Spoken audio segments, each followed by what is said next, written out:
Hello दोस्तों, नमस्कार। SM किसी चैनल में मैं आप सभी लोगों का दिल से बहुत बहुत स्वागत करता हूं। दोस्तों, इस वीडियो में हम लोग बात करने वाले बहुत एक इंपॉर्टेंट टॉपिक से रिलेटेड एंड मैं आप लोगों को दावा करता हूं कि इसमें आप लोगों को कुछ ना कुछ एक नई बात समझ में आ जाएगी, एक नया कुछ तो आप लोगों को एडवांस सीखने को मिल जाएगा। तो ज़रूर इस वीडियो को आखिर तक देख लेना, जहाँ पे आप लोगों के जो कुछ डाउट्स होते हैं वो भी यहाँ पे क्लियर शायद से हो जाएंगे। तो चलिए दोस्तों, फटाफट इस वीडियो को स्टार्ट करते हैं। बट उससे पहले जरूर कहना चाहूँगा, एसएम किसी चैनल में फर्स्ट टाइम विजिट किया तो सब्सक्राइब कर लीजिए, साथ में बेल आइकन को भी प्रेस कर लीजिए, तो ऐसे इंटरेस्टिंग वीडियो देखने के लिए मिल जाएंगे। रिसेंट वीडियो की बात करें तो आप लोग देख सकते हैं आने वाले हफ्ते में क्या क्या यहाँ पे स्टॉक मार्केट में चीज़ें हो सकती है। इंपॉर्टेंट 5 न्यूज़ यहाँ पे मैंने इससे रिलेटेड वीडियो बनाए, लिंक नीचे डिस्क्रिप्शन बॉक्स में दे दिए। एंड स्टॉक मार्केट क्लासेस इस चैनल को भी आप चाहो तो फॉलो कर सकते हो, इसका भी लिंक नीचे आप लोगों को डिस्क्रिप्शन बॉक्स में मिल जाएगा।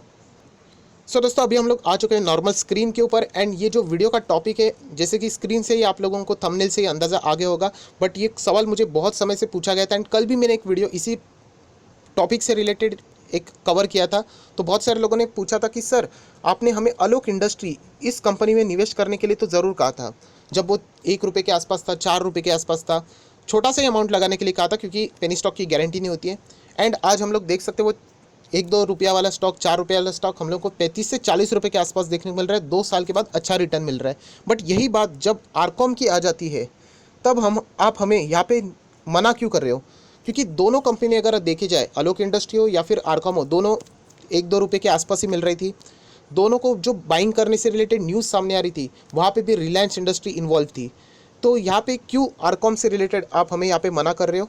एंड उसी से रिलेटेड यहाँ पे कुछ एक्स्ट्रा बातें भी मैं आप लोगों को यहाँ पे बताने वाला हूँ। तो बहुत ही गजब का सवाल है दोस्तों, ये चीज़ें आप लोगों को पता होनी चाहिए, तो स्टॉक मार्केट में आप लोगों को नुकसान यहाँ पे नहीं होगा। बहुत सारे लोगों को मैं देख चुका हूँ कि नीचे कमेंट सेक्शन में आके लिखते कि हमारे साथ धोखा हुआ है, ये गलत बात है, ये चीटिंग है। दोस्तों, एक्चुअल में आपके साथ धोखा नहीं हुआ, आप लोगों को जो खेल है उसके नियम ही नहीं पता है। जैसे कि मैं आप लोगों को बताता हूँ कि क्रिकेट में अगर आपके पैर के ऊपर भी बॉल लगता है, आप लोगों को पता है एलबीडब्ल्यू का भी रूल होता है, तो आप लोगों को आउट दिया जाता है, बिल्कुल दिया जाता है। मतलब बॉल को आप लोगों ने गिल्ली को भी लगने नहीं दिया, स्टंप्स को भी लगने नहीं दिया, एंड उसी के साथ आप लोगों ने बॉल को टच भी नहीं किया, मतलब किसी ने कैच भी नहीं पकड़ी, फिर भी आप आउट हो गए। तो आप लोगों को पता है ये रूल्स है। तो वैसे स्टॉक मार्केट में भी कुछ नियम बने गए हैं जो कि शायद से आप लोगों को नहीं पता है।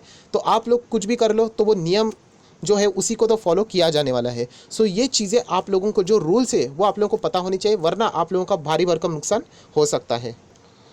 दोस्तों, सबसे पहले मैं आप लोगों को बताना चाहूँगा कि आलोक इंडस्ट्री की बात हो या फिर अगर मैं बात करूँ रुचि सोया की, एंड अगर मैं बात करूँ आरकॉम की, तो इनकी कहानी अलग है। यस दोस्तों, आलोक इंडस्ट्री, रुचि से एंड आरकॉम, इनकी कहानी अलग है। आप जोड़ के मत देख लेना, आप सभी लोगों को मैं यहाँ पे प्रूव करके बता दूंगा, तो आप लोगों को समझ में आ जाएगा। तो यहाँ पे आप लोग देख सकते हो दोस्तों, रिलायंस इंडस्ट्री का शेयर यहाँ पे 2100 के आसपास है। एंड अगर हम लोग यहाँ पे बात करें आरकॉम की, तो यहाँ पे अपर लोअर सर्किट ये चलता ही रहता है, कभी 1 रुपये पे आएगा, कभी 1 रुपये के नीचे जाएगा, कभी 4 रुपया जाएगा। ऑपरेटर भगाते हैं, रिटेल निवेशक जोश में आ जाता है, उनको लगता है कि हमारा मौका छूट गया, और हायर लेवल पे वो हमेशा अटकते ही है।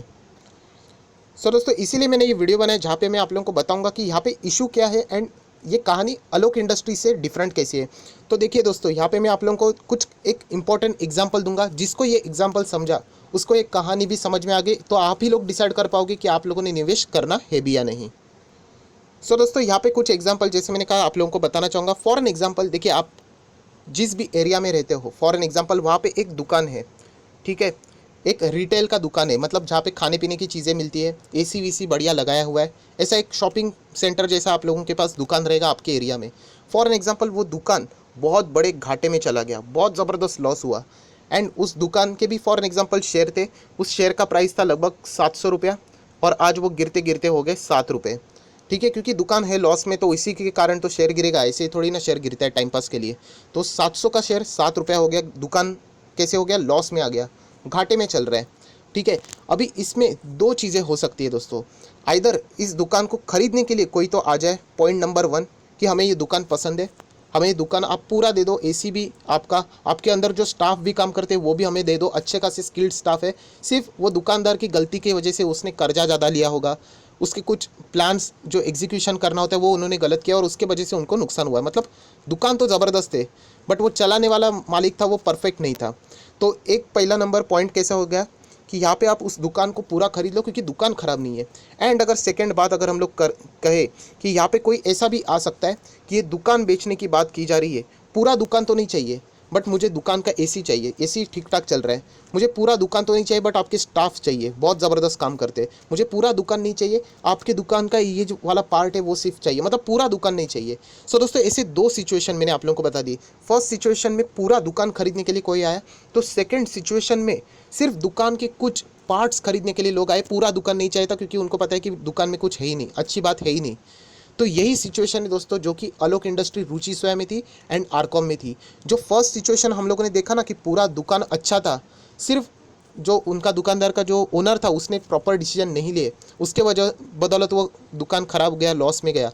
तो फर्स्ट सिचुएशन था ना वो आलोक इंडस्ट्री में हम लोग को देखने को मिला था, वो हम लोग को रुचि सोया में देखने को मिला था। वो कंपनी खराब नहीं थी, कंपनी ज़बरदस्त थी, कंपनी अच्छे परफॉर्मेंस दे रही थी, बट जो उनके बोर्ड ऑफ डायरेक्टर थे, डायरेक्टर शेयर होल्डर क्या करते, उन्हीं को तो सैलरी देते, रेम्यूनरेशन देते, उसी के तो बदौलत वो कंपनी चलाते।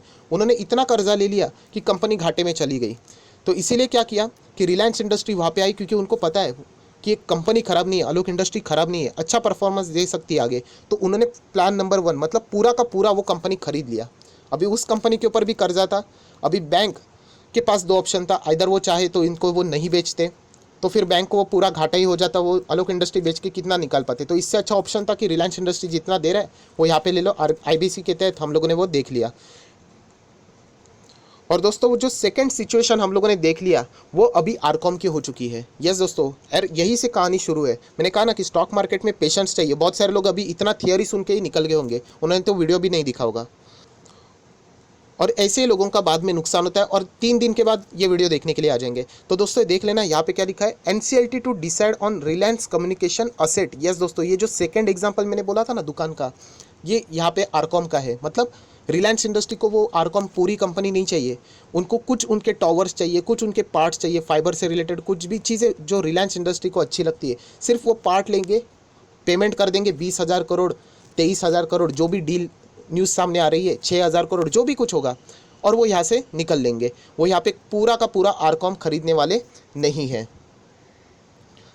और दोस्तों थोड़ा सा अगर आप लोग दिमाग भी लगाते हो तो आप लोगों को समझ में आएगा। देखिए ये टेलीकॉम मतलब ये टेक्नोलॉजी से रिलेटेड आप लोग कंपनी पकड़ सकते हो, और आरकॉम ये कितनी पुरानी कंपनी है। एंड अभी अगर हम लोग बात करें जियो तो कितना एडवांस है, तो उनके हर एक असेट अगर हम लोग देखते हैं जियो के फ़ायदेमंद साबित नहीं होंगे तो पूरा कंपनी तो वो नहीं खरीदेंगे जितना फ़ायदेमंद है। तो उन्होंने क्या कर लिया, चलो एसी दे दो, राइट, चलो मुझे ये पार्ट दे दो, सिर्फ यही करने के लिए यहाँ पे आए हैं। मतलब वो आप देख सकते हैं सिर्फ इंटरेस्ट किस में, असेट में, ना कि पूरे आरकॉम में है। दोस्तों अगर ये इंटरेस्ट पूरे आरकॉम में होता तो हम लोगों को वो रैली देखने को शायद से मिल जाती, टेम्पररी बेसिस के लिए क्यों ना हो, बट यहाँ पे देखने को मिल जाती। तो बहुत सारे लोग क्या कर रहे हैं, यहाँ पे मैंने जैसे बताया ना, पॉइंट 1 बताया एंड पॉइंट 2 बताया, ये कहानी है पॉइंट नंबर 2 की, जहाँ पे सिर्फ रिलायंस इंडस्ट्री का जियो कुछ असेट में इंटरेस्ट दिखा रहे हैं, और एक दिल्ली बेस्ड कंपनी आप सभी लोगों को पता है वो भी असेट में इंटरेस्ट दिखा रही है। और बहुत सारे लोग उसको पॉइंट नंबर 1 पकड़ के चल रहे हैं कि आलोक इंडस्ट्री में जो हुआ, रुचि सोया में जो हुआ, वो आरकॉम के साथ होगा, और बाद में वो यही लोग फंसेंगे और बाद में बोलेंगे कि हमारा पैसा डूब गया। इनफैक्ट आप सभी लोगों को पता है आलोक इंडस्ट्री एंड रुचि सोया में भी डिफरेंस है। आलोक इंडस्ट्री में एनसीएलटी ने कहा था कि 5 साल वहाँ पे डीलिस्टिंग नहीं होगी, एंड इसीलिए हम लोगों ने वहाँ पे कोशिश की। अगर वो भी डीलिस्टिंग का कोई प्लान आ जाता तो वो भी हम लोग वहाँ से एग्जिट कर लेते, आपका 1000 का शेयर एक थमा देते हाथ में, और डीलिस्टिंग भी हो जाती। जो रुचि सोया में हो गया, आधे लोगों को पता ही नहीं है रुचि सोया में क्या हुआ। उनको यही लगता है कि 25 रुपये का शेयर अगर मैं खरीद लेता तो आज 600 रुपया मुझे मिलते हैं। उनको ये पता ही नहीं कि उनके 100 के शेयर 1 हो गया, और वो सुनने के लिए भी तैयार नहीं है। ऐसा थोड़ी ना होता है, ऐसे बात करते। कमेंट सेक्शन में भी आप लोग देख सकते हो। अगर आपको जानना है कि रुचि सोया के साथ क्या हुआ एक्चुअल में, तो ऊपर आई बटन पे क्लिक करके देख लेना ये वाला वीडियो, सारी बातें आप लोगों को समझ में आ जाएगी कि कैसे लोगों को। और कमेंट सेक्शन में भी देख लेना, लोगों ने जेन्युइनली उन्होंने बताया कि कैसे उनकी बैंड बजी है। हाँ, जिन्होंने एक्सट्रीमली डाउन लेवल पे बाय किया होगा उनको मुनाफा हो सकता है, बट जिन्होंने लोगों हायर लेवल पे बाय किया था बुरी तरीके से आज भी लॉस में है वो लोग। सो दोस्तों याद रखना कि अगर हम लोग आलोक इंडस्ट्री की यहाँ पे बात कर लेते हैं तो आप लोग देख सकते हैं पेरेंट कंपनी उसकी रिलायंस इंडस्ट्री बन चुकी है। मैंने उस वीडियो में भी कहा था, अगर आप लोगों को देखना है वो प्रूफ के लिए तो ऊपर आई बटन पे क्लिक करके ज़रूर इस वीडियो को देख लेना, जहाँ पे बहुत सारे लोगों को फ़ायदा हुआ था। कि मैंने बोला था कि यहाँ पे जिस दिन नाम हट जाएगा, रिलायंस का नाम आ जाएगा पेरेंट कंपनी करके, तो ये कंपनी अच्छा खासा परफॉर्मेंस देगी। तो आलोक इंडस्ट्री आप सभी लोगों को पता है अच्छा परफॉर्मेंस दे रही है, बहुत सारे लोग प्रॉफिट में। उसी के साथ साथ रुचि सोया की बात करें तो आप लोग देख सकते हैं यहाँ पे इनकी पेरेंट कंपनी पतंजलि आयुर्वेद, मतलब नाम हटके अभी इनका नाम लग चुका है। एंड वही मैं बताना चाहूँगा दोस्तों कि अगर हम लोग यहाँ पे आरकॉम की बात करें तो याद रखना यहाँ पे पेरेंट कंपनी में रिलायंस इंडस्ट्री का नाम नहीं आने वाला है, क्योंकि रिलायंस इंडस्ट्री इन पूरे कंपनी को खरीदने वाली नहीं है। उनको सिर्फ इंटरेस्ट है कंपनी की कुछ पार्ट ऑफ असेट्स में, वो असेट लेंगे, पेमेंट कर देंगे, दैट्स इट, उनका काम खत्म हो गया। तो ये सपना मत देख लेना कि यहाँ पे कुछ बड़ा हो सकता है। अगर वो हो गया तो शायद से तुक्का साबित हो सकता है। अगर आप तुक्का लगा के पैसा कमाना चाहते हैं तो वेलकम, मैं आप लोगों को रोकूंगा नहीं, बट ऐसे तुक्का लगा के पैसा कमाना स्टॉक मार्केट में अच्छी बात नहीं होती, क्योंकि उसके बाद आप लोगों के दिमाग में वो गलत चीज़ें जाती है कि यस मैंने लास्ट टाइम में इसमें पैसा डबल किया था, अभी मैं ऐसी ही कंपनी ढूंढूंगा और उसमें पैसा लगा दूंगा, मेरा पैसा डबल होगा। हज़ार लोगों को ऐसा मैं देख चुका हूँ कि उन्होंने ऐसे पानी की तरह पैसा बहाया है, पेनी स्टॉक्स में लाख लाख रुपया लगा के छोड़ दिया, बोलते एक भी पेनी स्टॉक चल गया तो मेरी ज़िंदगी बदलेगी। 10-10 साल हो गए, फिर भी वो आज तक वो स्टॉक अपने प्रिंसिपल अमाउंट तक भी नहीं आ पाए। तो याद रखना, ये जो सच्चाई वाली बात है वो मैंने आपके सामने यहाँ पे रख दी है, जो कि आप लोगों को समझ गई होगी। तो ज़रूर आप चाहो तो इसको फॉलो कर सकते हो या फिर अनफॉलो भी कर सकते हो। सो याद रखना दोस्तों, अगर आप लोगों को लग रहा है कि यहाँ पे रिलायंस इंडस्ट्री इस कंपनी को खरीद रही है तो ऐसी बात नहीं है।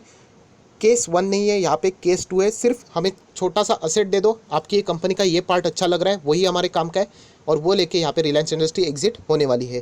केस नंबर 1 किसके लिए थी? आलोक इंडस्ट्री एंड रुचि सोया के लिए थी, जो कि हम लोगों ने देख ली। आरकॉम केस नंबर 2 के लिए, जो कि मैंने एग्जाम्पल में आप लोगों को 3 से 4 बार यहाँ पे एक्सप्लेन करके समझा दिया है। सो दोस्तों, ऐसी कंपनी में क्या किया जाए, तो मैं यही कहना चाहूँगा कि अगर आपको एक्सपीरियंस चाहिए ना, मैं हमेशा बताता हूँ, कल भी मैंने कुछ स्टॉक्स बताए, 100-200 लगा दो, कोई बात नहीं, आप लोगों को सीखने को तो मिलेगा। देखते हैं आपका 100 कितना हो जाता है, 200 कितना हो जाता है, तो आप लोगों को एक्सपीरियंस तो मिल जाएगा एटलीस्ट कि कैसे काम करते हैं। बहुत सारे लोग ऐसे होते हैं कि उनको भी एक्सपीरियंस सेम मिलेगा जो आप ही को मिलेगा, बट वो 1 लाख रुपया लगा के करेंगे, आप 100-200 में लगा के कर लेना, देख लेना, फिर आपको समझ में आएगा कि स्टॉक मार्केट कैसे है। बहुत सारे लोग अभी अभी स्टॉक मार्केट में आते हैं, उनको रूल्स नहीं पता होते, रेगुलेशंस पता नहीं होते, एंड बुरी तरीके से वो यहाँ पे फंस जाते हैं। सो इतना ही कहना चाहूँगा। ये सारी चीज़ें बताने के बाद आप अपना डिसीजन यहाँ पे फ्रीली ले सकते हो, बट यहाँ पे कोई भी बड़ा अमाउंट फंसा मत लेना दोस्तों, वरना आप बुरी तरीके से यहाँ पे अटक सकते हो।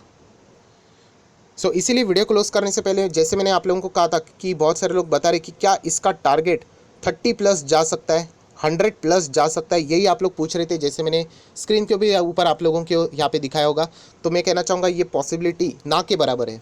देखिए, स्टॉक मार्केट में होने के लिए कुछ भी हो सकता है, बट ना के बराबर है, 99% ना के बराबर है।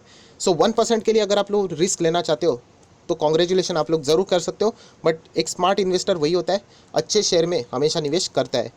तो फाइनल डिसीजन मैं आप ही के ऊपर छोड़ूंगा। ये जो कहानी थी वो मैंने आप लोगों को बता दी कि कैसे आलोक इंडस्ट्री रुचि सोया से डिफरेंट कहानी है, जहाँ पे यहाँ पे असेट की बात की जा रही है, ना कि पूरे कंपनी की। सो देख लेते हैं इसी हफ्ते आरकॉम से रिलेटेड भी एनसीएलटी में जो डिसीजंस होने वाले हैं उसका भी अपडेट हम लोग को यहाँ पे मिलने वाला है। सो आई आशा करता हूँ दोस्तों ये वीडियो आपके लिए हेल्पफुल रहा होगा। तो ज़रूर इस वीडियो को लाइक कर देना, दोस्तों के साथ भी शेयर कर देना, तो उनको भी ये सारी बातें पता चल जाएगी। एंड यूजुअली जो लोग मुझे रेगुलरली फॉलो करते हैं उनसे मैं ज़रूर रिक्वेस्ट करूंगा कि ऐसे वीडियोस को प्लीज़ शेयर कीजिए, क्योंकि हम लोगों ने भी शुरुआत की थी तो ऐसी कंपनीज़ में अपने पैसे लगा के शुरुआत की थी और बहुत बड़ा नुकसान झेला था। सो आपका एक शेयर बहुत सारे लोगों को यहाँ पे नुकसान से भी बचा सकते हैं। मैं वीडियो बनाने का काम कर सकता हूँ, आप लोग ज़रूर इस वीडियो को शेयर करने का एंड लाइक करने का काम कर सकते हैं। So that's it, thank you very much दोस्तों, we will be meeting on next video, तब तक के लिए बाय बाय।